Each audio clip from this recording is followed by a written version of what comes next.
প্রিয় দর্শক, বাংলা ব্যান্টার চ্যানেলে আপনাদের স্বাগতম। আজকে আমরা আটলান্টিক কাউন্সিলে প্রকাশিত বাংলাদেশ নিয়ে একটি রিপোর্ট আপনাদেরকে পড়ে শোনাবো। রিপোর্টটির শিরোনাম হলো বাংলাদেশের revolution is at a Crossroads, open elections are the best way forward. তো অর্থাৎ বাংলাদেশের বিপ্লব এক সন্ধিক্ষণে উন্মুক্ত নির্বাচনী এগিয়ে যাওয়ার সর্বোত্তম উপায়। 1 বছর আগে বাংলাদেশ দীর্ঘ নিঃশ্বাস ত্যাগ করেছিল। ছাত্র এবং নাগরিকরা সাহসিকতার সাথে ঢাকার রাস্তায় বর্ষার মতো ভেসে বেড়াচ্ছিল, যেটা বাংলাদেশের প্রধানমন্ত্রী শেখ হাসিনার 15 বছরের শাসনকালকে ধুয়ে মুছে ফেলল। বিশ্ব তাদের চোখের সামনে একটি অসম্ভব বিপ্লবের সূচনা দেখতে পেল। এখন বর্ষাকাল উধাও হয়ে গেছে। নাগরিকরা উদযাপনের সময় তাদের বিপ্লবকে পকেটমার হিসেবে দেখতে পাচ্ছে। চরমপন্থীরা সাহসী সংখ্যালঘুদের নিপীড়িত রাজনৈতিক প্রতিদ্বন্দ্বীদের লক্ষ্যবস্তু করা হচ্ছে এবং অর্থনীতি টলমল করছে। বাংলাদেশ কেবল টলমল করছে না, এটি তার নিজস্ব বিপ্লবী আকাঙ্ক্ষার উপর একটি বেদনাদায়ক ময়নাতদন্ত করছে।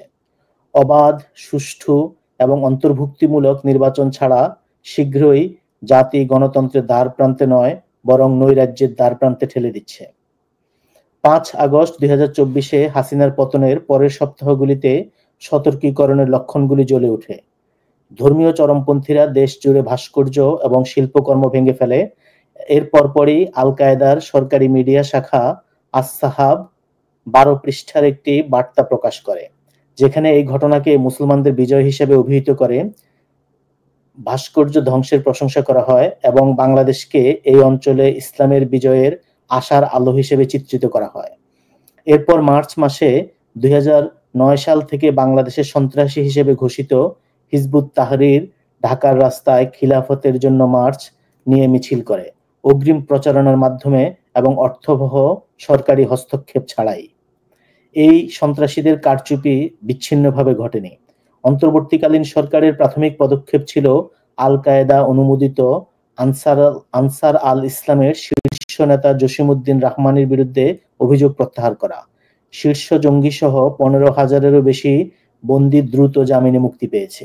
সারা দেশে সমন্বিতভাবে কারাগার ভাঙ্গার ঘটনায় 98 জন দোষী সাব্যস্ত ইসলামী সন্ত্রাসী কারাগার থেকে পালিয়ে গেছে। আজ কর্তৃপক্ষ যখন অন্যদিকে তাকিয়ে আছে, তখন রাস্তায় জিহাদি পতাকা উঠছে। অন্তর্বর্তীকালীন সরকারের প্রধান উপদেষ্টা অধ্যাপক মোহাম্মদ ইউনূস আশ্বস্ত করেছেন যে বাংলাদেশে উগ্রবাদ পুনরুত্থিত হবে না, যদিও প্রমাণগুলি অন্যথার ইঙ্গিত দেয়। তার প্রশাসন সন্ত্রাসবাদের বিরুদ্ধে লড়াই করছে না, এটি সন্ত্রাসীদের একটি কোণার অফিস দিচ্ছে যেখানে তারা একটি দৃশ্য দেখতে পাবে। জুলাই মাসে ছাত্র নেতৃত্বাধীন বিদ্রোহের বেশিরভাগ শক্তি নারীদের সামনের সারিতে ছিল, তবু এই মৌলবাদী নবজাগরণে তারাই প্রথম হতাহত। নারীদের পোশাকের জন্য হয়রানি করা হয়, পোশাক না পরার জন্য শাস্তি দেওয়া হয় এবং কিছু জায়গায় বাজারে প্রবেশ নিষিদ্ধ করা হয়। নারীদের প্রতি ঘৃণা কেবল বৃদ্ধি পায়নি, বরং এটি পবিত্র করা হয়েছে। মার্চ মাসে যখন স্থানীয়রা ঢাকা বিশ্ববিদ্যালয়ের একজন ছাত্রীকে তার ক্যাম্পাসে অনুপযুক্ত পরিবেশের পোশাকের জন্য যৌন হয়রানি করে একজন পুরুষকে গ্রেপ্তার করা হয়, তখন ইসলামিক উগ্রপন্থীরা তাকে মুক্ত করার জন্য থানা ঘেরাও করে। উগ্রপন্থীরা তাদের আক্রমণের লাইভ স্ট্রিমিং করে, তাকে জামিনে বের করে দেয়, মালা পরিয়ে দেয়, তার হাতে কোরআন তুলে দেয় এবং তাকে বিশ্বাসের যোদ্ধা হিসেবে অভিষিক্ত করে। তারা পুলিশ রেকর্ড থেকে তার বিবরণ লুট করে এবং হুমকির স্রোত বয়ে আনে, যা তাকে অভিযোগ প্রত্যাহার করতে বাধ্য করে। কর্তৃপক্ষ যখন দেখছিল এবং তাদের হাত ধরে বসেছিল।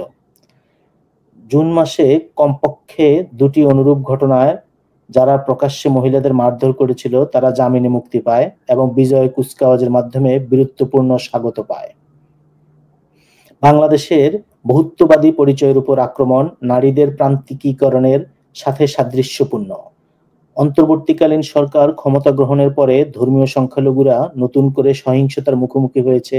বাংলাদেশে হিন্দু, বৌদ্ধ, খ্রিস্টান ঐক্য পরিষদ 2024 সালের আগস্ট থেকে 2025 সালের জুনের মধ্যে 2442টি হামলা নথিভুক্ত করেছে। এমনকি মুসলমান সংখ্যালঘুরাও এর থেকে মুক্তি পায়নি।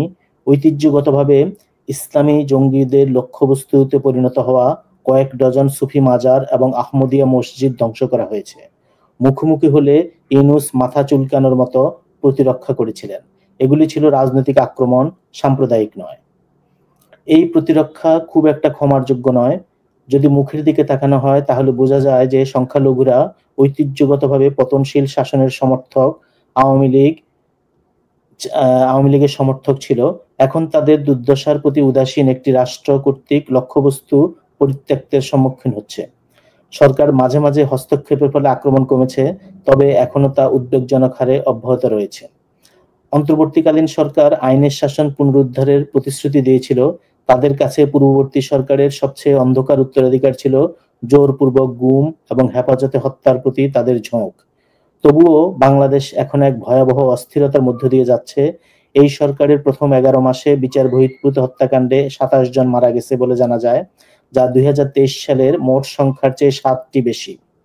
সরকার সম্প্রতি আওয়ামী লীগ সরকারের অধীনে দায়ের করা রাজনৈতিক উদ্দেশ্য প্রণোদিত মামলা প্রত্যাহার করার সিদ্ধান্ত নিয়েছে।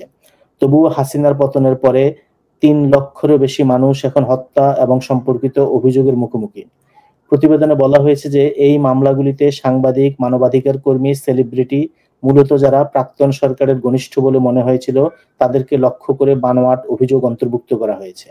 ন্যায় বিচারের মানদণ্ড ভারসাম্যপূর্ণ করা হয়নি, তাদের কেবল বিপরীত দিকে ঠেলে দেওয়া হয়েছে।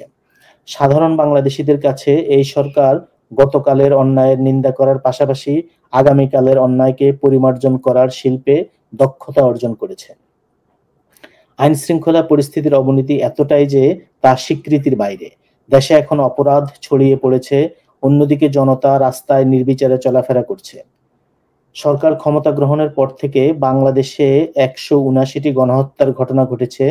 রাজনৈতিক অস্থিরতার পর আইন শৃঙ্খলার কিছু ভাঙ্গন দেওয়ায় আশঙ্কা থাকলেও এর তীব্রতা আরো গভীর ব্যর্থতার ইঙ্গিত দেয়।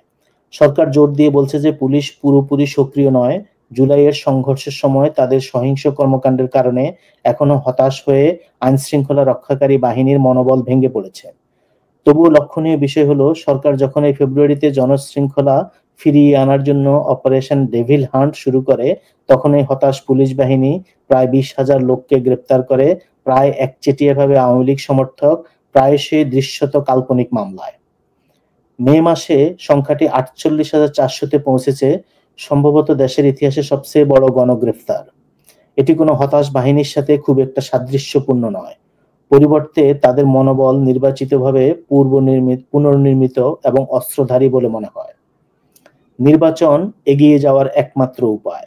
বিশৃঙ্খলার এই উৎসবের মধ্যে কেবল একটি অবাধ, সুষ্ঠু এবং অন্তর্ভুক্তিমূলক নির্বাচনী বাংলাদেশকে বিপদের ধারপ্রান্ত থেকে ফিরিয়ে আনতে পারে। অন্তর্বর্তীকালীন সরকারে এমন টেকনোক্র্যাটরা রয়েছেন যাদের সরকারের অভিজ্ঞতা খুব কম বা একেবারেই নেই। কেউই রাজনীতিবিদ নন এবং তাদের রাজনৈতিক মূলধনের অভাব রয়েছে, যার সিদ্ধান্তমূলকভাবে কাজ করার মতো রাজনৈতিক মূলধন নেই। বিপরীতে তৃণমূল স্তরের সমর্থন সহ একটি নির্বাচিত সরকার জনসাধারণের আস্থা অর্জন করতে পারে, রাষ্ট্রীয় কর্তৃত্ব পুনরুদ্ধার করতে পারে এবং সিদ্ধান্তমূলকভাবে কাজ করতে পারে। ঠিক ততটাই গুরুত্বপূর্ণ একটি নির্বাচিত সরকার আমলাতান্ত্রিক শৃঙ্খলা এবং নিরাপত্তা শৃঙ্খলা অবস্থা পুনঃপ্রতিষ্ঠা করতে পারে, যা বর্তমান শাসন ব্যবস্থার অধীনে ভেঙে পড়েছে। আমলাতন্ত্র ক্ষমতার অনুসরণ করে, কিন্তু স্থিতিশীলতার জন্য এটি সর্বোত্তমভাবে সাড়া দেয়।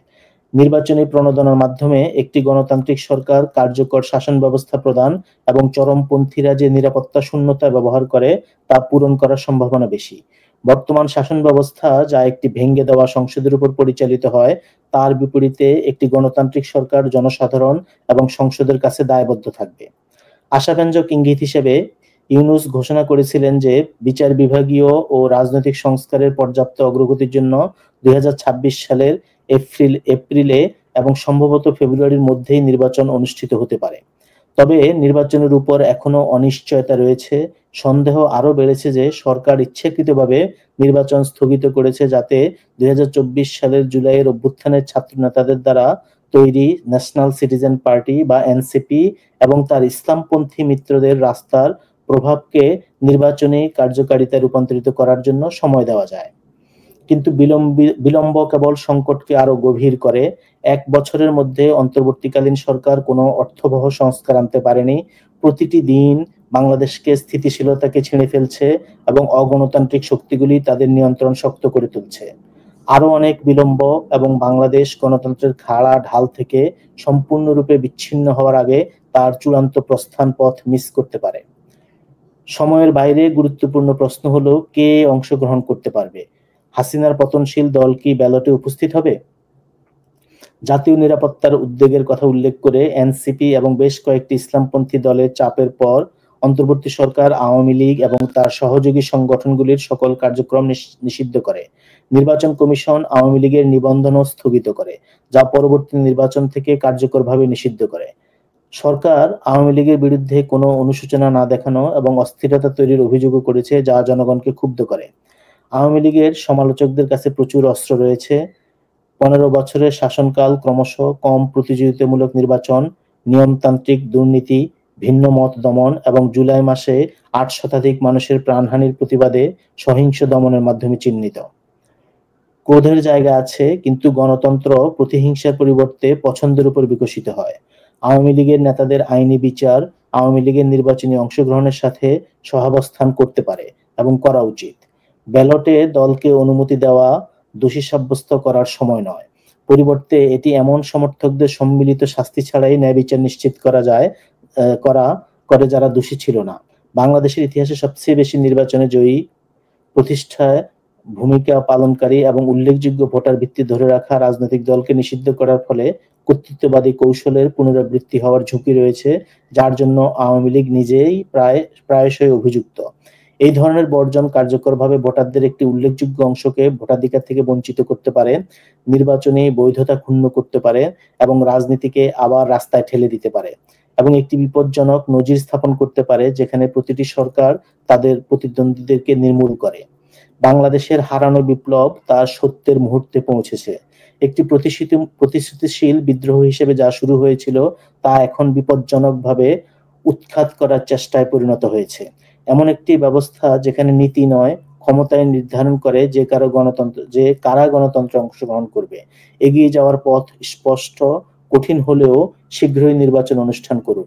সেগুলিকে অন্তর্ভুক্ত করুন। ন্যায় বিচারকে দলগুলির পরিবর্তে ব্যক্তিদের লক্ষ্যবস্তুতে পরিণত করুন এবং বাংলাদেশিদের তাদের ভবিষ্যৎ বেছে নেওয়ার সুযোগ দিন। এর চেয়ে কম কিছু তাদের গণতান্ত্রিক বসন্তকে একটি কর্তৃত্ববাদী শীতে পরিণত করবে, যার মাঝখানে একটি সংক্ষিপ্ত মায়াময় ভরপ গলে যাবে। Thank you.